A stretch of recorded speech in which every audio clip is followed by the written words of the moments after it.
Welcome, everybody. If you're joining us on the webinar side of this, let me know what city and state you're from.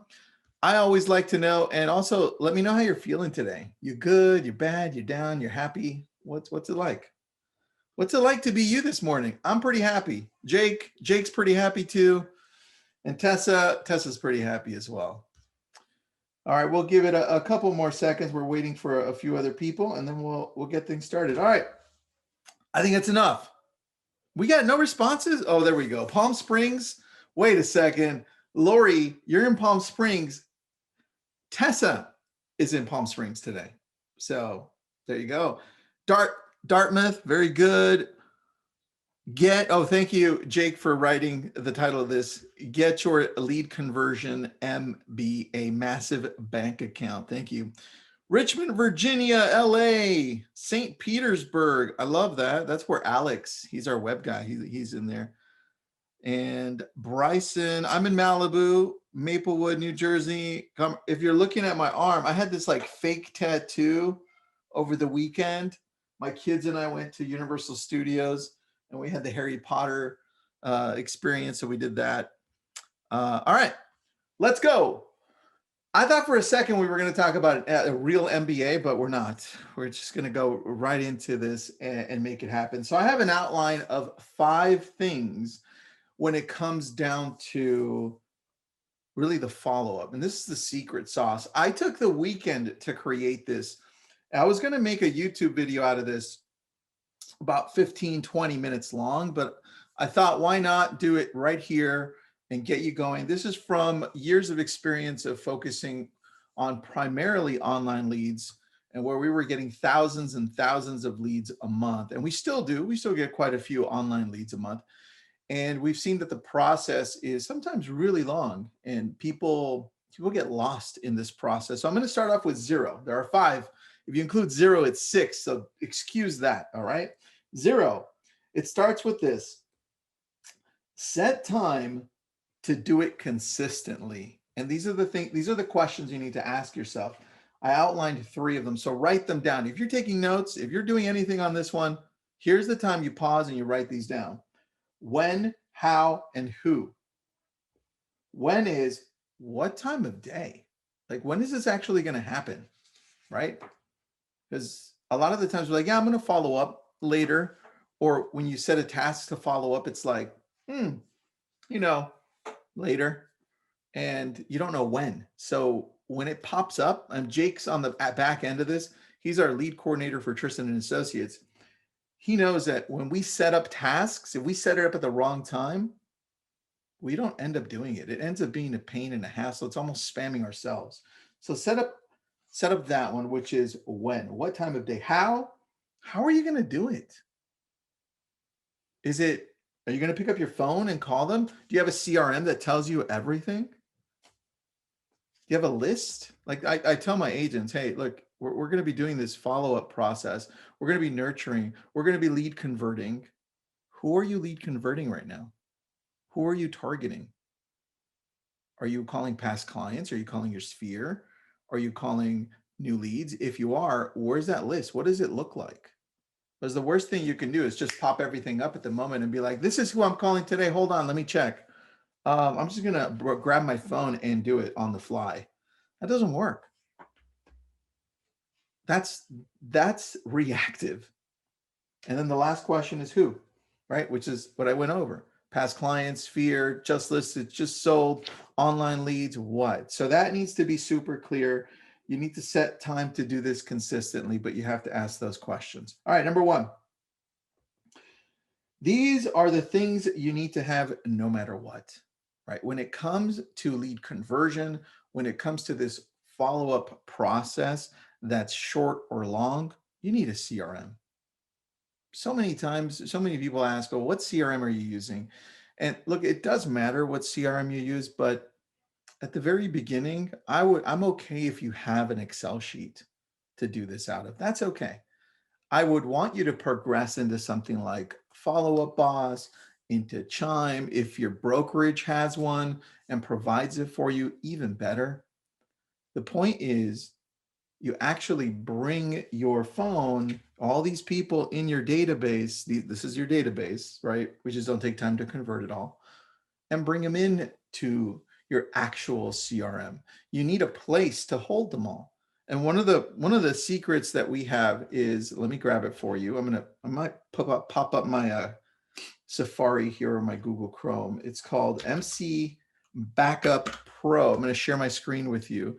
And if you follow along on YouTube, a lot of the things that I do, I bring this up every once in a while. And let me grab MC Backup Pro so I can show you how this looks. And it's an app for your iPhone or Android. Yes, it's for Android. So very, very excited for that. Larry, here it is. Here's what it looks like and here's what it does. So MC Backup Pro. Well, what it does is it grabs everybody on your phone. It simply exports them as a CSV file, and you throw it into whatever CRM it is. So this way, it gives you the opportunity to grab everybody and now itemize who these people are. This is the time that I would start segmenting them and saying, okay, great, let's look at them. Are they past clients? Is this person part of my sphere? Who are these people that I don't know? And am I ever going to call them? Why the hell are they in my phone? And we've got a few of those. I can scroll down, and at the very bottom, I have all these just phone numbers, and I don't even know who these people are. So probably delete them before they go into your CRM. So number one thing, have a CRM, please. That's the most important part of this. Like I said, it can be a simple Excel sheet to start with, but eventually you're going to need to export them into an actual CRM, because the next thing, number two, is really important. Number two is when you call them. All right, let's say you exported everybody. They're already there. Or let's say you already have an amazing database. This is a big problem for our team when we were converting over to this new process. That was categorization. When we were calling all of our past clients, our sphere, even our current clients, the challenge was categorization. If you don't have this in mind from the very beginning when you're having this conversation, what ends up happening is you're like, let's say, Jake, I'm going to pick on you since you're on the other end of this and you're controlling this. I'd be calling Jake and I'm like, hey, Jake, it's Tristan. How are you doing? He's like, oh, I'm fine. Great. And then I go through the conversation. I'm like, oh, you're 6 months out. Awesome. Great. Hang up, put a task for 6 months. That's what would typically happen. The challenge was that with that is he just told me he's 6 months out and I'm not categorizing him, meaning when I pop open my CRM the next day, the following week, I'm not focused on those people that are right now business. Instead, Jake may pop up again in my CRM and I'm like, oh, I need to call Jake in. I called him like 3 weeks ago. And then I look at the notes. It's like, oh, he wasn't ready for another 6 months. So the categorization is really important. I'll take you through. There's another part you're going to have to write down. So get your little handy dandy pencil or computer, whatever you're doing. I'm going to dictate these to you, and this is exactly how we do it. So get ready. Let me just see if we have any questions. No, good. All right. When we're calling, and I'm going to give you the description here for the buyers. So if we're calling our database and it's an online lead, we're calling them up and they're like, oh, you know what? We're about 6 months out. Well, guess what? We have a categorization for it. And I'd like you to put something like this into play for past clients, for sphere, for online leads, for everybody, because a categorization will make your life easier and will make you more productive. Here's the secret. For buyers, you want A through E, and here's how it's going to look. And Jake or Tessa, if you want to write these down into the chat so that people have them, that could help them out too. A is ready to buy and pre-approved. So now you know they're a buyer, right? Great.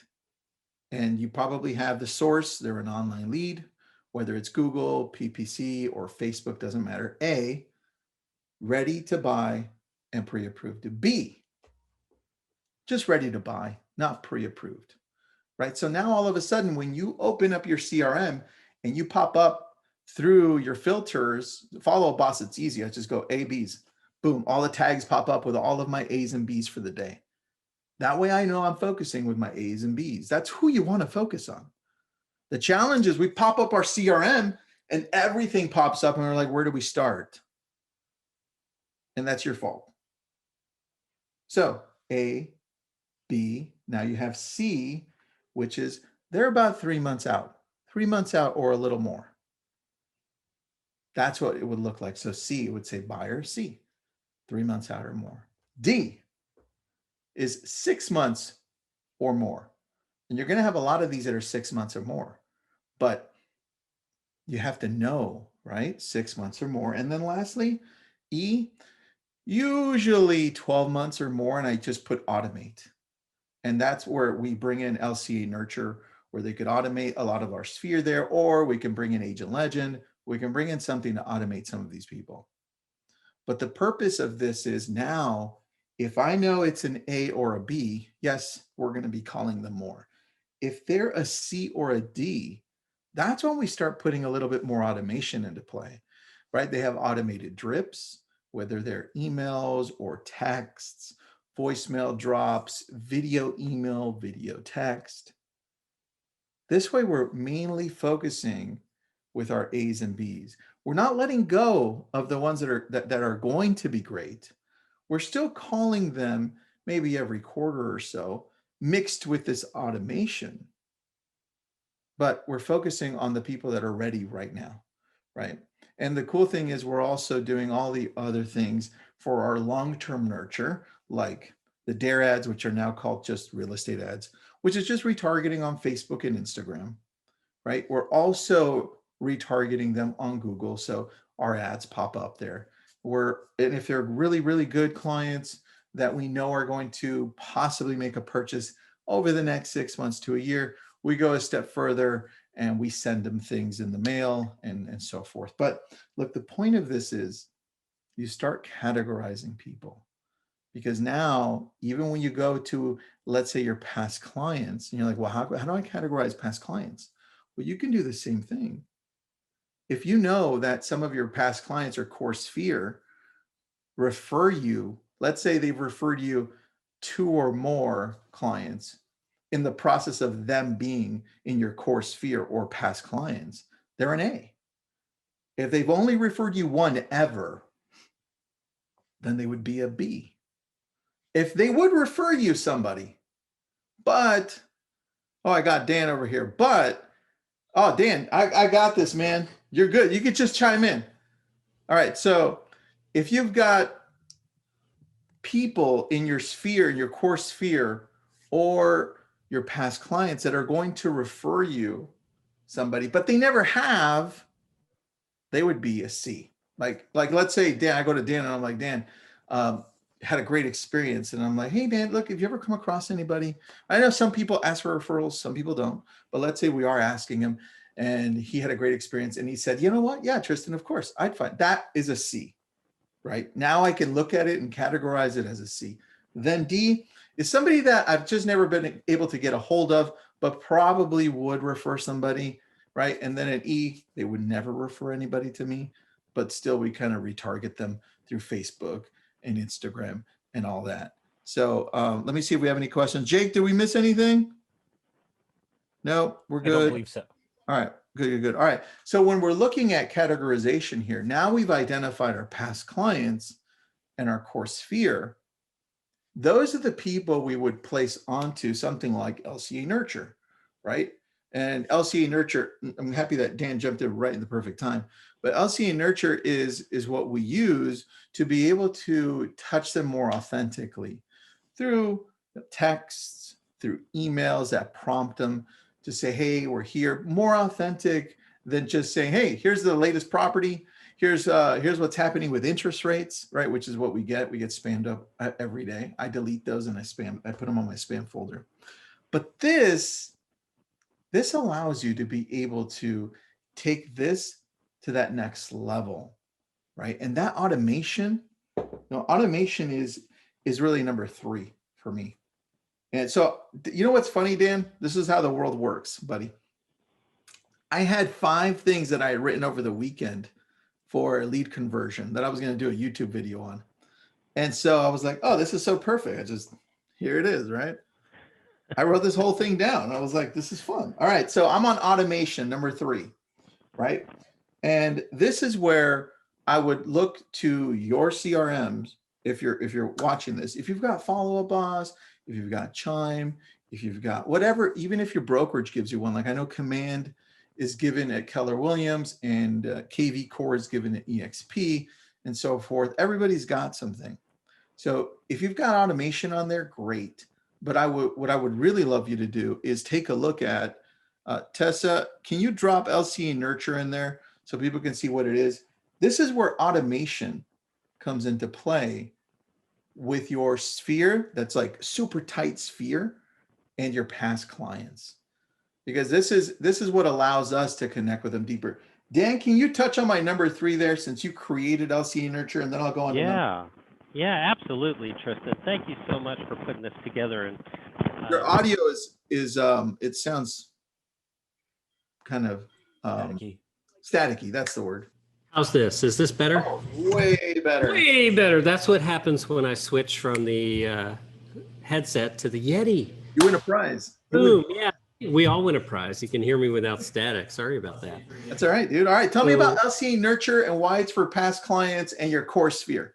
Yeah. Well, so there's 2 kinds of people that live on this planet with us. They know us or they don't. So LCA Nurture is only for those people who absolutely know who you are. And that's why we want to segment just for that. Because if you think about it, like, we're here today to get our MBA in lead conversion. Those people do not know you yet. You're just one of a zillion agents who maybe they want to unlock a door. When the past clients is fear, those people who already know you, they already have a relationship with you. They know why they like you. They know why they trust you. They know why they feel safe with you and why they refer you. It's always easier to generate more business with that group of people that knows you than those strangers that you don't. Now, that said, like, we've got to start right at the beginning here when it comes to lead conversion. And for me, that just starts by looking at data, right? So, I mean, you keep really up to date with the stats, Tristan. Do you know roughly how many digital leads were generated last year for real estate? I'm just going to say 100 million. That's right. It's 100 million. And how many transactions were there? Last year, I think we had about 6 million. Good. It's about 5.5 to, somewhere in there. So yeah, let's round up and call it 6 million. So 100 million leads for 6 million transactions. Okay. Now, like, when you look at lead conversion, you have to start there because you want to have the right expectations. A lot of agents we know start out with the idea of, hey, I'm going to spend X number of dollars per month on lead conversion. That's all I have to worry about because now I got leads. I'll have business. And unless you have that accurate understanding, not just of the difference between the number of leads and the amount of transactions, but between when the lead registers and when the lead is actually ready to engage with you, right? That's something that's going to vary. Very true. We'll look at Facebook leads, for example. For all of our members that we're catching Facebook leads for, you should know that is the slowest converting of all the different types of leads we capture. Not because they're bad leads. It's just because when people go to Facebook, they didn't go there looking for houses. That's not an intent-based search. It's, oh, I'm here. Oh, and that looks cool. So I happen to take a look. Now, every now and then you may get that surprise person who's also actively looking for a house that does see your Facebook ad and engages. Go ahead, Tristan. Let me add something to that. And that's, so Dan is right. When we were looking at categorization, so just to keep bringing up to date, Dan, I started with 0. 0 was set a time to consistently follow up, right? Know who you're following up with. Number 1 was get a CRM, or if you don't have one, at least have a really nice functional Excel sheet and then transfer eventually over to one. Number 2 was categorize everybody. So you know who your past clients are, who your core sphere is, and everything. So when we were looking at that, and you're saying that Facebook is really long-term. It's right. So I typically show people a funnel, and I say at the very top of this funnel, you have that's open, right? It's the biggest section of it is open at the top. You have Facebook ads, Instagram ads, lead Mhm. ads, so forth, typically. Because as I'm scrolling through, Dan, if I'm scrolling through Facebook and I'm like, I'm just chilling, scrolling through, and I'm like, oh, this is a cool property. Click, right? And I'm like, oh, that's nice. And then it asks for my info. I'll give them my info. Click. Yeah. That's really, that's it. There's no intention, Hmm. right? And then you go down to Google, right? Think of the Right. intention on Google. I'm going on Google and I'm like, okay, homes for sale in Malibu, California, next to Pepperdine University. Click. Hmm. That's a whole lot more intense. Yes. Right? Yeah. And the more long tail that keyword search gets, the closer they are to transacting typically. That's it. And So, then think of the last one of this. I mean, there's more, right? Reviews and mhm. Zillow and Realtor.com in some cases. But the best ones are those past clients and Core Sphere that just pick up the phone and go directly to you. That's right. They just skipped Google. They just Yeah. skipped Facebook, right? And this is why it's important to categorize them and stay on with them. Yes. I mean, if you think about it, there's two ways I'm going to make a point here. So one, we'll start with these strangers. Okay, so a new lead jumps in there at the very top of funnel. We have no idea when they actually might transact or when we might even engage with them for the first time. So if instead of saying, oh, that's a good lead or, oh, that's a bad lead, what if we judge the quality of that lead by whether or not his contact information is accurate and our intent, right? We can control that situation. If our intent is to build a relationship with that person who has some question about real estate, no matter how far away they might be from a transaction, it's really hard to go wrong, right? Now, those of you who work primarily from past clients and sphere of influence, that's likely because you already have that kind of attitude. Tristan, I was reading your post earlier about somebody who reached out to you because they got some direct mail and they were concerned it was addressed wrong.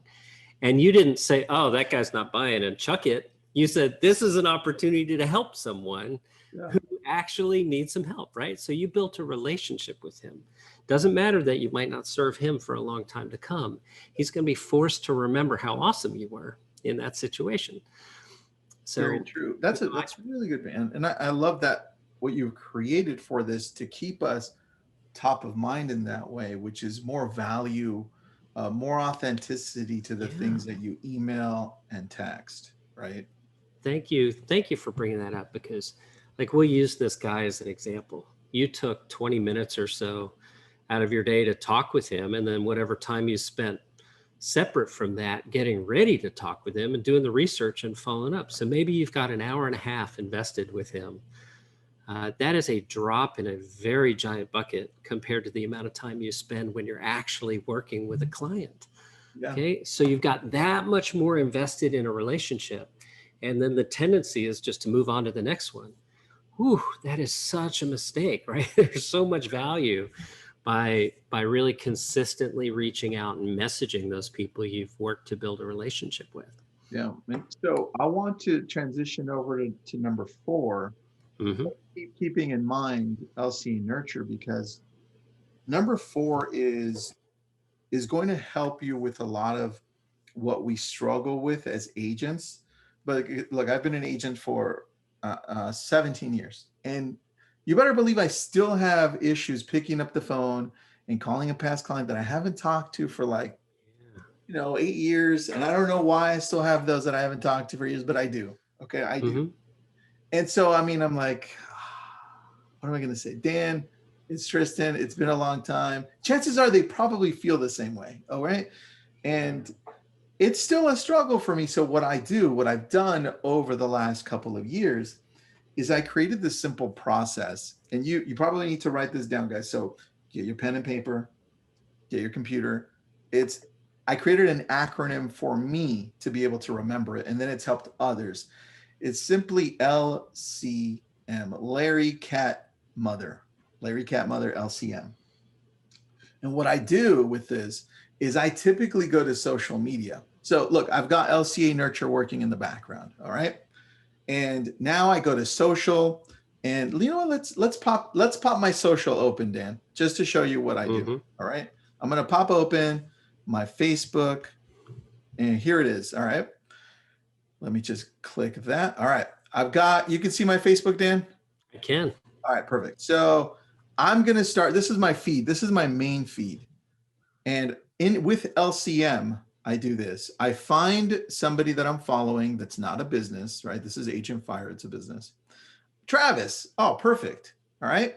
So Travis has got some cool things to say. Sometimes you'll gain more by let's say I read it. All right. Because I don't have time to read his awesome, cool thing right now.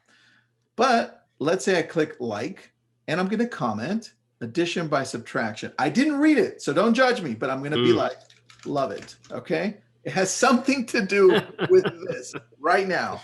All right. Now, this is what you're going to be doing, but you're going to be reading it. That's like, comment, but I'm going to take it one extra step further. I'm going to hover over Travis's name, and then I'm going to message him about this, right? And then, look, I didn't read it, but I'm going to make him feel good. All right. I'm going to put it like, great post. Loved it. Right. That's with Travis. He's my friend. And that's what's going to pop up on your feed. But check out now the conversation that you're going to have. Let's say I read this. It wasn't as long as I thought. I should have read it. So now I have a reason to call him. Let's say I want to pick up the phone and call him. I'm going to be like, Travis, what's up, bro? Hey, that last one that you put up on Facebook, that was awesome, man. I just want to let you know that you inspired me. That was it. Now you scroll down, you find somebody else like Joanna, who's also a friend, because remember, this is your feed. So everybody here is going to be your friend. You do the same thing. What is a successful agent in your opinion? Right? I can comment, and then message. Then I scroll down to the next thing.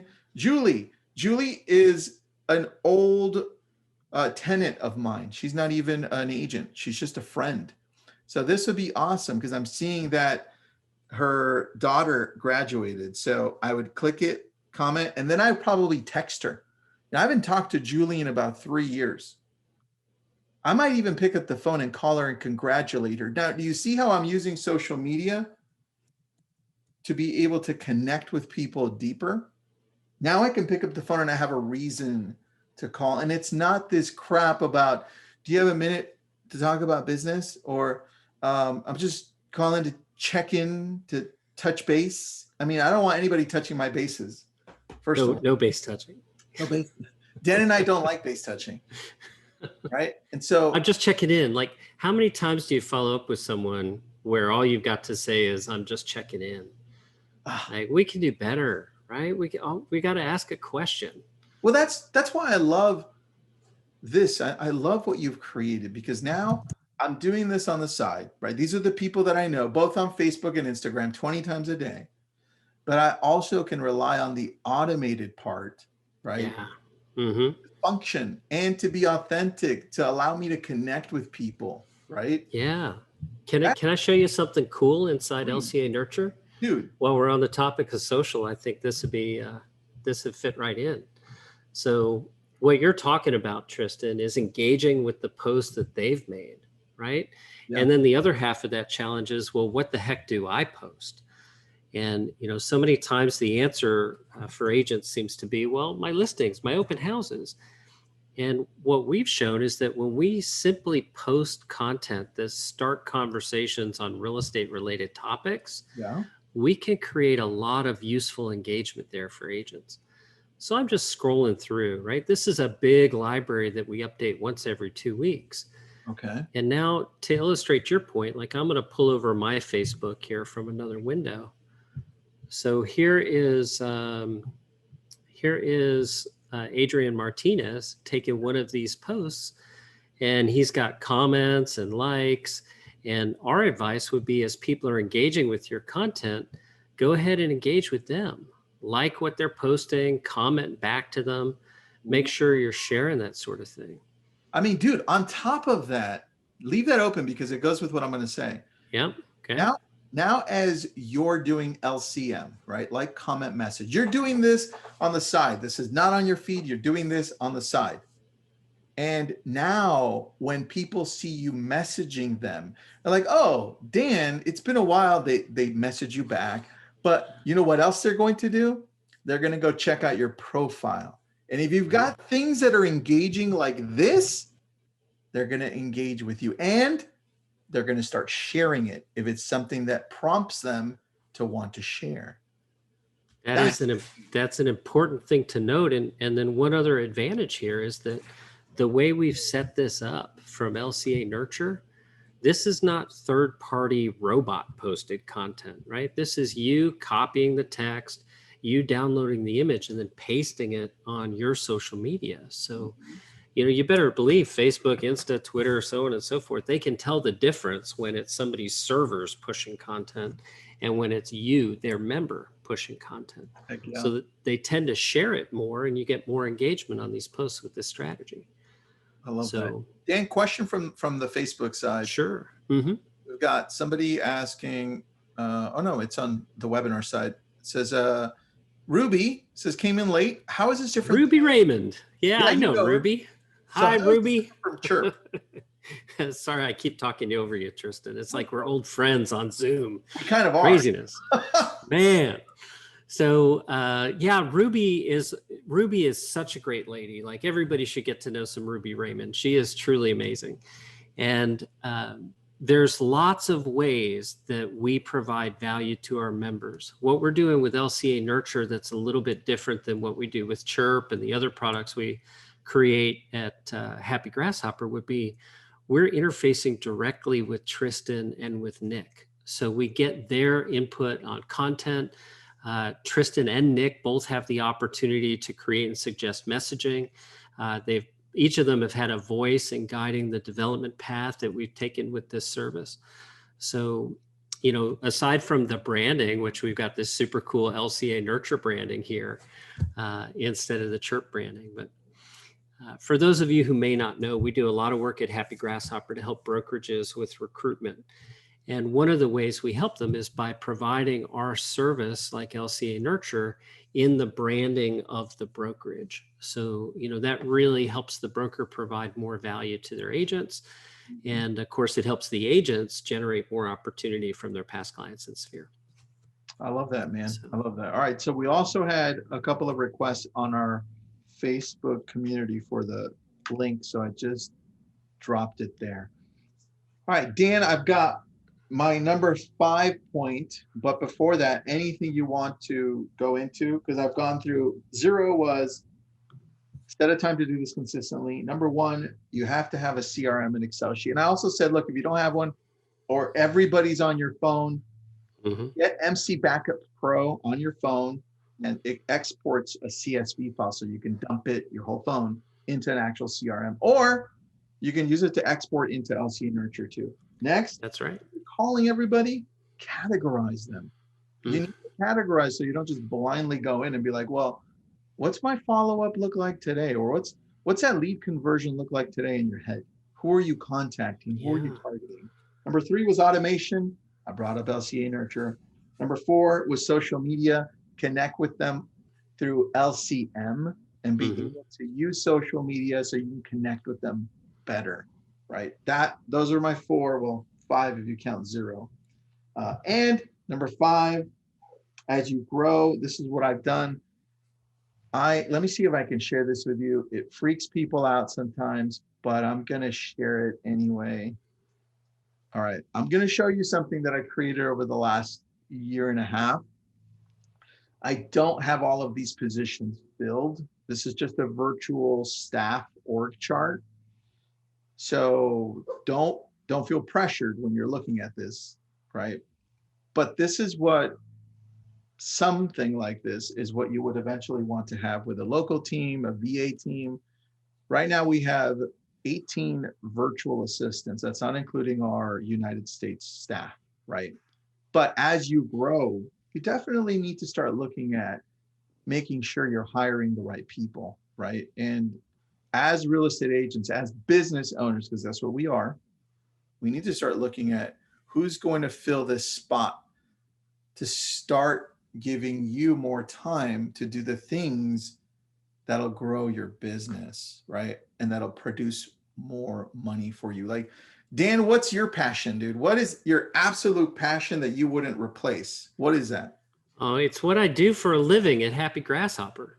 I mean, quite sincerely, I'm on a 10-year mission, right? We're 10 years old now, and I wouldn't change it for a thing. I really enjoy what we're doing. And I realize that's such a broad answer to a very specific question. Mm-hmm. But as I break this down, I think it's going to make more sense, right? Oh, because my role, where I sit in the company, is all vision. It's where we're going. My job is to live in the future and to like hand the opportunity to people just one layer beneath me to help realize that future. Right. So I literally feel like I get to play for a living because I get to dream of all these wonderful things we could do. And then I get to help great people actually build them and realize them. So yeah, that is definitely what my fascination is day in and day out. And can I share a couple of cool things? Like, can we get really granular on that? dude, I would love that, because I think what we forget as we're growing is, and this is something I recently read from the book Working Backwards. As you're growing, sometimes you're growing so fast, especially in this real estate market, right?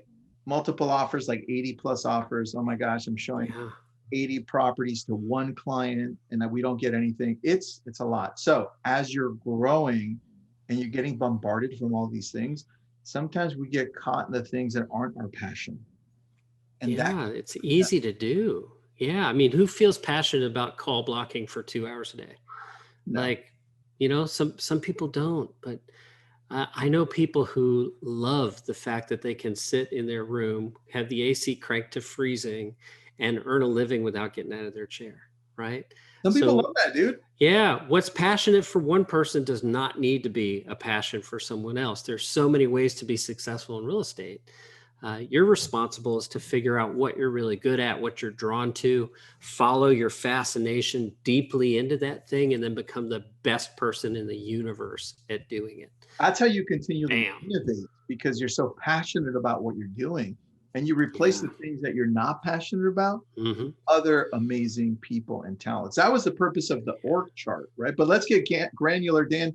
What does this look like granular, man, for you? I want to see that. Well, so there's some super, super cool stuff we've been working on. Some of it is long-term things that have been processed forever, and some of it is very new, and they're coalescing in an interesting way.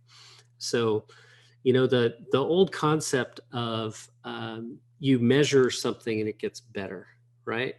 You can't measure something, you can't observe something without having a desire to improve it. And that concept is not new.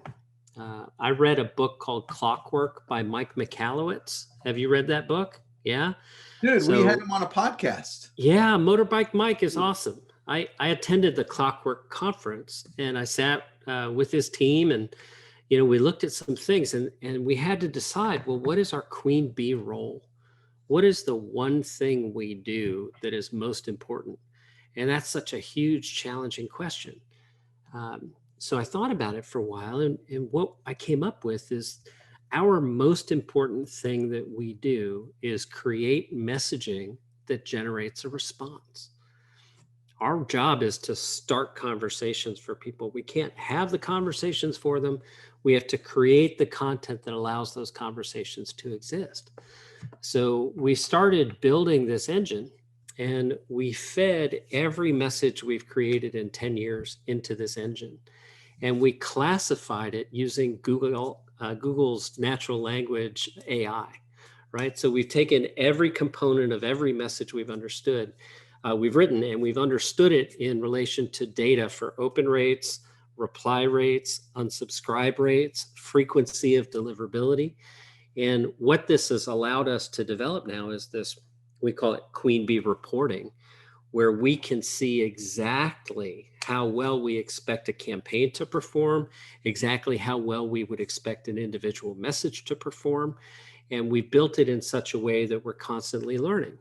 So, let's say I interview Tristan and I learn exactly how he ticks. I understand him I understand why people would be delighted to work with him. I create custom messaging for Tristan. We push that messaging out into the world. Well, if it performs above a benchmark, we're going to learn from that. Like, that's new learning. We've done something special here. We're creating results beyond what we expected. And if it performs below those expectations, well, that would be something that should also trigger us, right? We should definitely dive in there and see what's going on. And when it comes to lead conversion, Tristan, I'll share my screen. I want to show you. This is what 10 years of data has really taught us about what works and what doesn't work when it comes to converting leads. Ooh, show me.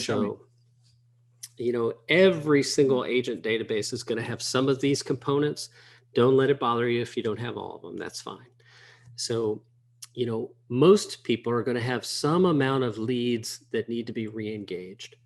You got those old cold zombie leads that never converted. Well, that doesn't mean they won't still need to live somewhere. Everybody has to live somewhere.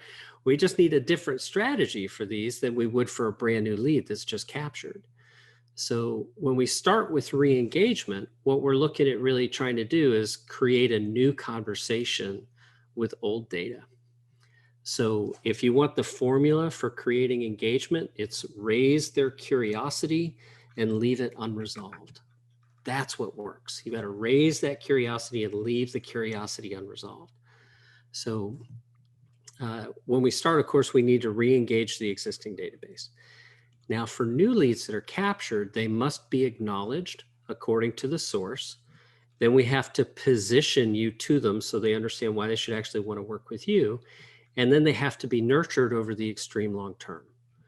So I'm going to geek out here and go even deeper with this. So, well, dude, I love this. Hold on, just to pause you right here.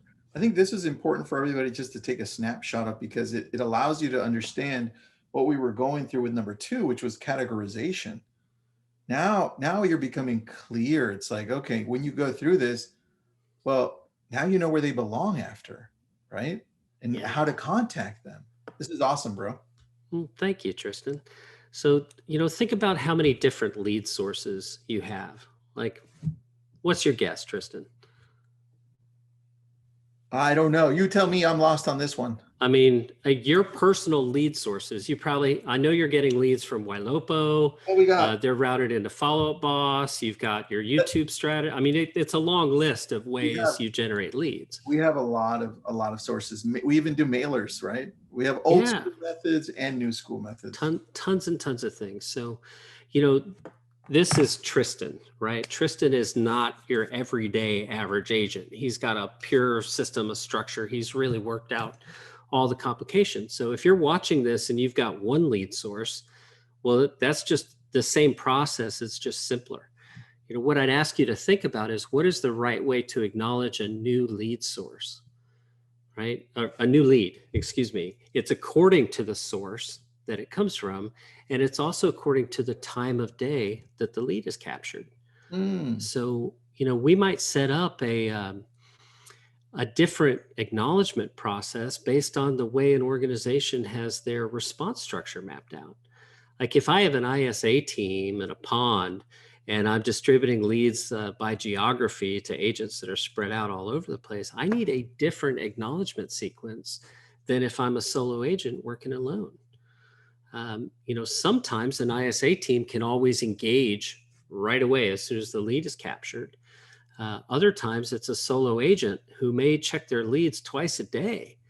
You know, they're so busy, they don't have time to respond. So in designing the sequence here, you really have to understand the context that it's being laid out within. And of course, acknowledgement messages, that might be an email, it could be a ringless voicemail drop, could be a text message, could be all three. There's lots of ways you could do it.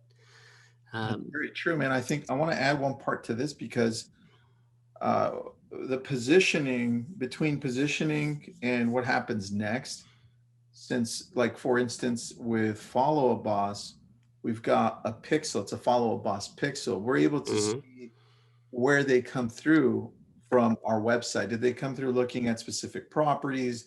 Did they come through our blog? Where'd they come from, right? And how many properties did they look at? I think that allows us to, number one, speak to them better, And if we're not able to reach them, position them better because we know a lot more about them. So that just wanted to add that because that's important there. Yeah, it's a very important thing. You always want to consider that source and understand intent. You know, a lot of our members running, say, Real Estate Webmasters or Sierra Interactive, you know, you're getting a trigger that someone has returned back to the site. They may have set up a search a year and a half ago, and now you're discovering they're back on their site. So now the intent is maybe different, and that should trigger a different type of response. So, you know, we'll speak at a general level, like we're always battling between the generalities and the really granular. And we have to have a clear understanding of the general before we can mess around with the granularity. Otherwise, we'll just create confusion and systems that won't work. So at a high level, we have to really talk about your response mechanism first.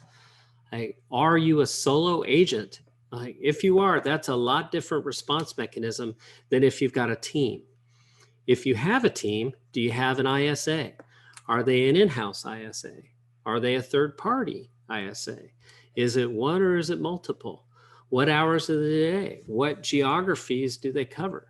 Like all of these things have to be mapped out before we can build a really effective response strategy. Well, I think once you get into, as you start growing, right, something to shoot for, if you're a bigger team, a brokerage, I think what happens is you really need to start identifying where your strengths are, where your weaknesses are. And our strengths, doesn't matter who we are who we know and who knows us. And that's usually our past clients in our core sphere, right? Mm-hmm. That's where we win big, right? That's the easiest one.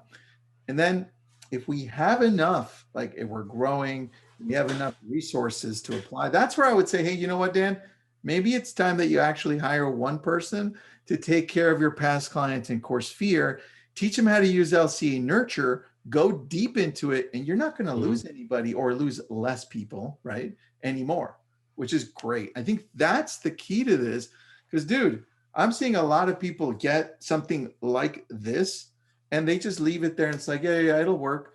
But they don't do the work. Like, where's the engagement on your part? Well, you know, look at some of the results here just over the past 3 weeks. Barry Jenkins said a voicemail drop that landed him 3 listings, like 11 days to 3 listings with a ringless voicemail drop. That's nuts. So, you know, if you're looking for content that you can send to past clients in Sphere, you shouldn't be because it's right here. So like there's that actual script that Barry sent just to his past clients in Sphere, and he found 3 listings. I didn't know about that. Let me read this one. All right. So it says, hey, this is Barry at he's with Better Homes and Gardens. So at Better Homes and Gardens. We're reaching out to our past clients. There's an inventory shortage. If you, maybe a neighbor or a friend, is open to selling their home in the next 6 to 12 months, I have something very interesting that I'd like to just review with them. Interesting. So he left it kind of mysterious there. All right. That's the trick here, right? If we give them all the information in the message, they don't have a reason to reach back out to you. Ooh, I like that. All right. I'll take 15 minutes over the phone. You can give us a call back at our, I probably, Dan, I might not even listen to the message because I know Barry. I'll be like, oh, I have a missed call. I'll just call him. Right. Yes. Right back. Yeah. So I just think it's incredible knowing how tight the inventory is in Virginia Beach right now. You know, how desperate some people are to find their next transaction, and to know that he is able to find 3 listings just from reaching out to people he knows. So there is such a huge, huge key learning here, right? Because, you know, the whole session today is all about converting leads. And of course, LCA Nurture is not designed for your leads. It's designed for people who already know you, like you, and trust you, your past clients in Sphere. So how do we connect these things? Well, we have to understand that if you're going to convert more leads than you are today, you better teach them what your past clients in Sphere already love about you. That's the transfer of knowledge that needs to happen. That's key, man. That's very key. There's a great question that pertains to this. All right. Okay. Yep. So Trisha's saying, because she likes what she's seeing, she says, so what's your opinion then or advice on monthly newsletters? Are Are there any sources that you recommend? Should we add it on top of this or separate? What does that look like? Oh, I love this question. I get asked this question frequently. And I'm an ROI guy. If it's working for you, if you're pulling it off, keep doing it. Keep doing it. I'll say that it's few and far between, in my experience, agents that are really able to make that work. Like we'll use Ricky Carruth as an example. Like what he does, his entire lead gen strategy comes down to his newsletter. And he has religiously cultivated this and put out content consistently for years, right? So it's grown to the point where he finds 100+ transactions per year just by sending that newsletter so consistently. And yet we know that being consistent with that sort of thing is really hard. Yeah. He takes the time to invest in creating that messaging. That's not the sort of thing you can outsource and expect to win with. No. He's really built a brand around communicating who he is and providing content of value to those people he's cultivating that way. It's very true. You know, I would say that newsletters, whether it's MailChimp or Constant Contact or it shows up in the inbox looking like marketing. And marketing is generally very safe to ignore.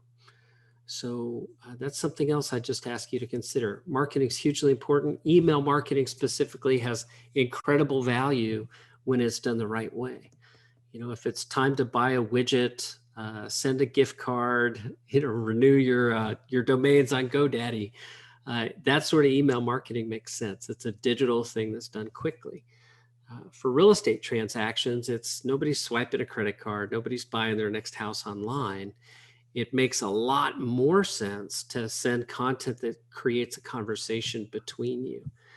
So, you know, I'll do a little mini class here on newsletters for you, Tricia. If you really want to send a newsletter, I'm not going to stop you. Just try this one little tweak and see if you don't get better results. Instead of sending them all the data about what's going on in the market, send one little piece of data and say, I'm sharing this with you because you need to know how it's going to affect your property's value. Love to have a conversation with you about that. They're going to see the data and not know what to do with it. So you get to have the conversation, talk to them about it. I mean, you could even add, like you always do. All right. So this I learned from you. You can always add a question. What do you think at the end? Right. Which is that's why I love about your stuff. Right. You prompted me to interact. Right. So Tricia, if you want to add that part to the end, like, what do you think? Right. Then you're inviting comments back. Right? Don't expect a flood of them, but some people will respond instead of not responding. Right. That's and also I'd say let's just realize that it's not like there's some teacher at the front of the class giving you a gold star for having sent out your newsletter. Like the only reason you should be doing that is because it's producing value for you. So the goal is not to have the largest database. The goal is to have the best relationships with the people in your database. That's where business really gets generated. I love it. All right. Boom. I love it, Dan. Look at that. We did a good job. We teamed up. Did. Well. We did. We did a good job. All right. Look, if you're wondering what this was about, it was lead conversion. I'm pretty sure you got that. And LCA Nurture is a big part of the lead conversion only because it focuses on the things we should all be focusing on. That's the past clients, the core sphere, right? And that's why we love what Dan built here, because that's what it does. It helps you with that. So any questions on it? I know we're doing a 14-day trial now, Dan. That's right. That's right. You can, get in there and use it for free. Come on. There's nothing that can happen except good things. We're starting conversations. Can't go wrong. We'll put it on there. We'll put it inside of the group, and everybody who joined here or registered, Dan, you'll send out an email for everybody to jump on for 14 days. Absolutely. Awesome. Dan, thanks for being on, buddy. I appreciate it. Thank you, Tristan. I always think your background is fake, but I always remember that it's real. All right. It's real. I know. This is real. Look, it looks fake, dude. This is real. It's real. Yeah. I love the shirt. Awesome. Thank you. I'm gonna guess a medium or a large. It's it depends on the company. So just send me two. Medium and large. All right, done and done. Thanks everybody. Appreciate you. Go visit LCA Nurture. Dan, you rock, buddy. I'll see you, Tristan. Thank you. Bye. Bye.